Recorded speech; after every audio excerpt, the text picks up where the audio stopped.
na sigurong masasarap pa sa gising sa umaga na ito ang bubungad sa inyo.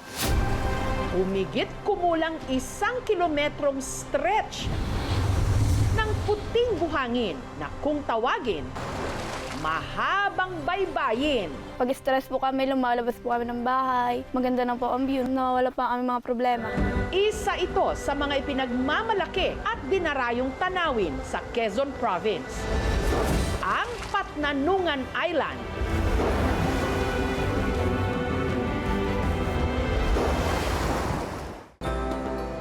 Ang take-off point, ang Port of Real sa Quezon. Dati po 500 lang, ngayon 600 na sa Malda ng Crudo ngayon. Ang pampasaherong bangka rito, 1 beses lang ang biyahe kada araw. Kaya ang solo traveler mula Laguna na si Yeng, siniguro nang hindi siya maiiwanan. Super excited po ako kasi sobrang tagal ko na po talagang gustong pumunta dito. Naririnig ko po talaga sa mga friends and cousins ko po na sobrang ganda daw po talaga sa Patnanungan. Jam-packed ang biyahe. Hindi lang kasi mga turista ang sakay, pati mga naglalakihang kargamento, mga paninda, pati motorsiklo na pangunahing transportasyon sa isla. Ang bayad po sa motor ay 200. Ngayon, kung madisgrasya po namin ang motor, pwede po namin bayaran yun. Sa kabuuan po ng sakay namin pasahero sa ngayon ay 39. Napupuno po ito ng pasahero pagka dumarating yung Semana Santa. 3 oras ang biyahe sa dagat, pero sulit ang paglalakbay dahil sa pantalan pa lang, pwede nang manalamin sa linaw ng tubig. Excited na po. Ang Patnanungan Island, bahagi ng tinatawag nilang Polillo Group of Islands. Kung sa syudad, parang laging nagmamadali ang oras, dito ang galaw ng mga bagay-bagay tila napakabagal. Ang tunog na maririnig, hindi busina ng mga sasakyan, kundi huni ng mga ibon at hampas ng alon. Panahon pa ng mga Hapon, Kastila. Patnanungan, dahil nga po ay ginagawang tanungan. Dahil ito po yung entry and exit from Pacific Ocean. Isa sa dinarayo rito, ang beach resort ng pamilya ni Ana Marie na nasa gilid lang ng mahabang baybayin. Ang entrance fee, 30 pesos lang. Noong una, ito po ay puro puno lang po, wala po dito nakatira. Naisipan po ng aking pamangkin na gawing isang bakasyonan.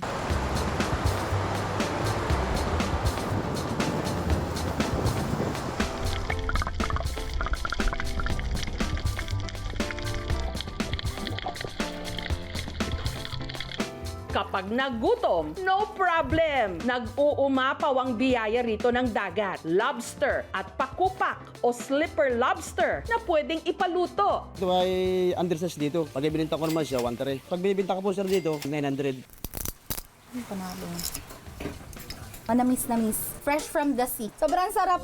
Dahil wala ritong mga hotel, ang mga bahay ng mga residente gaya ni Roland, ang ginawang transient house. Meron po siyang 3 room. Ito po yung unang room. Kakasya po siguro sila po yung 2. Bali lahat po ng room ay air condition na po. 1.5 po ang isang room.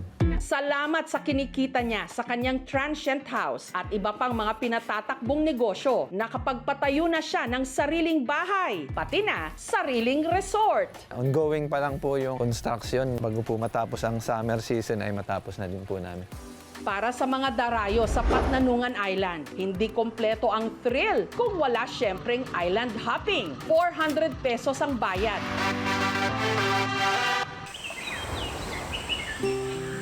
First destination, ang kanilang ipinagmamalaking bird sanctuary ng Minasawa Island. Marami po dyan yung mga birds sanctuary, saka po mayayaman sa corals. At beach din dun sa palibot. Po yung bantay na inasay ng DNR para po protektahan po yung area.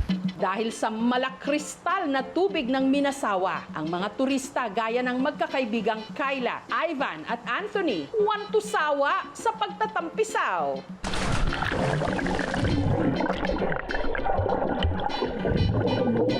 Sobrang sulit, sir. Kasi makikita nyo naman sobrang linaw ng tubig. Kung ano po yung nakita namin sa mga social media, yun po talaga yung na-experience namin dito. 30 minuto na biyahe mula Minasawa, mararating naman ang next stopover kung saan maaaninag ang ganda ng lulubog lilitaw na sandbar sa Pakabalo. Pero hindi raw ito madaling puntahan. Madalas kasing nagngangalit ang alon sa karagatan, gaya nung araw na yon. Ang bangka na sinakyan ng aming team, sinalubong ng humahampas na hangin at ulan. Hindi po namin na-expect na gano'n po pala yung mararanasan natin. Yun na lang yung iniisip namin, na makauwi kami ng buhay. Pero sa mga araw na kalmado ang dagat, ganito ang maaabutan. 18 meters na haba ng sandbar. Sa pino ng buhangin, lulubog agad ang paa pagtapak.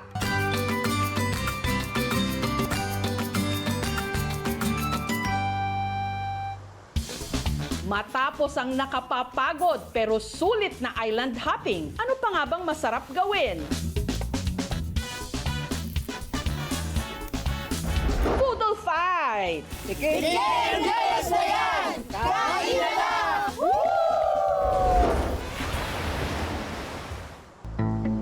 Sa kabila ng potensyal ng Patnanungan Island sa turismo, ang isla na iipit ngayon sa dalawang nag-uumpugang bato, ang Minasawa at Pakabalo na matatagpuan sa loob ng Bordeos Bay, pinag-aagawan ng dalawang mga munisipyo. Ang Patnanungan at Bordeos kasalukuyang nagahati o co-shared sa jurisdiction nito. Maninindigan po kami na talagang ang Minasawa Island ay pag-aari ng Patnanungan. Before World War II ay na-claim na po ng Patnanungan ang Minasawa. Nung nag-separate po kami sa bayan ng Pulilio, ibinigay nila sa amin ang lahat ng isla.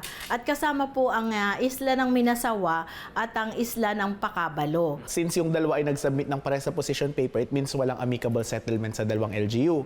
So mag-elevate siya to sangguniang panlalawigan. Tinitingnan dito would be yung pagkatatag ng bayan nila, historical background, yung mapa nila, tapos si court yung final decision. Sa kabila nito, welcome na welcome ang lahat sa kanilang probinsya.